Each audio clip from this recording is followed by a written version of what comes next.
के कौन सा केस होगा वो काट के खाएंगे। हिंदुओं को सबक सीखना चाहिए इससे कि अब तो कट्टर बनो। दोस्तों, योगी को गालियां देने वाली उस लड़की को आखिरकार पुलिस ने पकड़ ही लिया। लेकिन हैरानी की बात यह है कि पकड़े जाने के बाद भी उस लड़की के तेवर जरा भी नहीं बदले।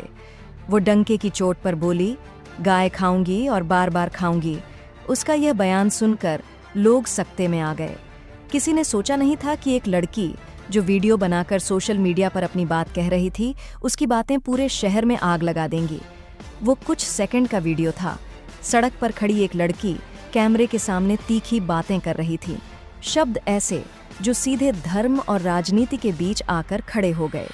लोगों ने वीडियो देखा, शेयर किया और धीरे धीरे वो क्लिप पूरे देश में फैल गई।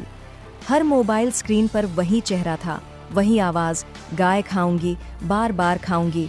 और यहीं से शुरू हुआ वो बवाल जो अब थमने का नाम नहीं ले रहा था। कोई कह रहा था ये धर्म पर हमला है, कोई कह रहा था बस गुस्से में बोल गई होगी। लेकिन हर सेकंड के साथ उस वीडियो की आग फैलती जा रही थी। लोगों के बीच गुस्सा था और सोशल मीडिया पर बहस छिड़ चुकी थी। इसी बीच गाजियाबाद के कुछ स्थानीय संगठनों ने मीटिंग बुलाई। फैसला हुआ, इस लड़की को सबक सिखाना जरूरी है। संदेश फैल गए, पहचानो उसे और जाकर जवाब दो। कुछ घंटों में ही उस लड़की का पता हर ग्रुप में पहुंच चुका था और फिर शुरू हुआ वो सिलसिला जो अब मॉब जस्टिस कहलाता है। शाम होते होते उसके घर के बाहर भीड़ जुट गई। नारे गूंज रहे थे, गाय हमारी माता है, धर्म का अपमान बर्दाश्त नहीं करेंगे। घर के अंदर लड़की की मां थी, चेहरे पर घबराहट थी, हाथ कांप रहे थे। वो बार बार कह रही थी, बेटी घर पर नहीं है। लेकिन बाहर किसी को सुनने की फुर्सत नहीं थी। लोग दीवारें पीट रहे थे, दरवाजा हिल रहा था और तभी वो लड़की खुद सामने आ गई। सबको लगा अब शायद वो माफी मांगेगी, लेकिन उसने कहा, मैंने जो कहा वो सच कहा और जो बोला उस पर कायम हूं। बस फिर क्या था, भीड़ उबल पड़ी। किसी ने कहा, शर्म नहीं आती? किसी ने थप्पड़ मारा, किसी ने धमकी दी, अब बोल गाय काटेगी क्या? इसी बीच पुलिस वहां पहुंची, मगर खामोश खड़ी रही। मोबाइल कैमरे हर पल रिकॉर्ड कर रहे थे और कुछ ही मिनटों में ये दूसरा वीडियो भी सोशल मीडिया पर फैल गया। अब भीड़ नारे लगा रही थी, अब न्याय यहीं होगा, अगर कानून कुछ नहीं करेगा तो जनता करेगी। लड़की ने हल्की मुस्कान दी और वो मुस्कान जैसे आग में घी डालने जैसा बन गई। भीड़ गरज उठी, इसे गिरफ्तार करो, पुलिस ने कहा, हमें आदेश का इंतजार है। लेकिन भीड़ ने जवाब दिया, अब आदेश हम देंगे। आखिरकार माहौल को शांत करने के लिए पुलिस ने लड़की को हिरासत में ले लिया। मगर सवाल अब भी वही है, क्या सजा सिर्फ लड़की को मिलेगी या उन लोगों को भी जो कानून को अपने हाथों में लेकर उसके घर तक पहुंच गए? कानूनी नजर से देखें तो मामला दो तरफा है। एक तरफ वो विवादित बयान है जिसने धार्मिक भावनाओं को चोट पहुंचाई और दूसरी तरफ वो भीड़ जिसने अपनी मर्यादा तोड़ दी।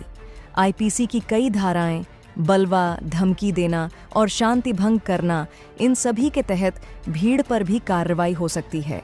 लेकिन फिलहाल ध्यान सिर्फ लड़की पर है। सोशल मीडिया पर बहस छिड़ चुकी है।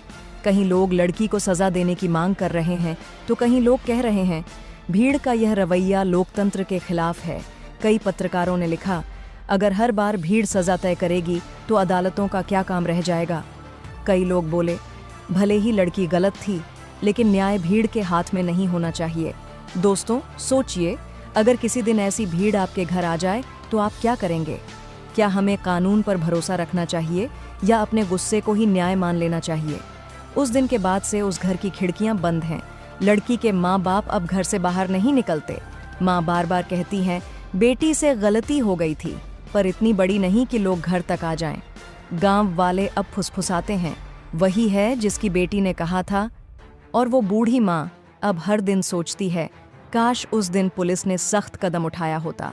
भीड़ ने सिर्फ लड़की को नहीं, उस पूरे परिवार को डर और शर्म के घेरे में डाल दिया। अब ये मामला सिर्फ एक बयान का नहीं रहा, बल्कि उस सोच का बन गया है जो हमें इंसान से भीड़ बना रही है। दोस्तों, कुछ सेकंड के वीडियो ने एक लड़की की जिंदगी और पूरे समाज की सोच दोनों को बदल दिया। अब फैसला आपके हाथ में है। क्या शब्दों की सजा सड़कों पर मिलनी चाहिए या कानून को ही अपना काम करने देना चाहिए? कमेंट में अपनी राय ज़रूर लिखिए, क्योंकि आपकी राय ही तय करेगी कि हम समाज बन रहे हैं या भीड़। वीडियो पसंद आए तो लाइक करें और चैनल को सब्सक्राइब करना न भूलें।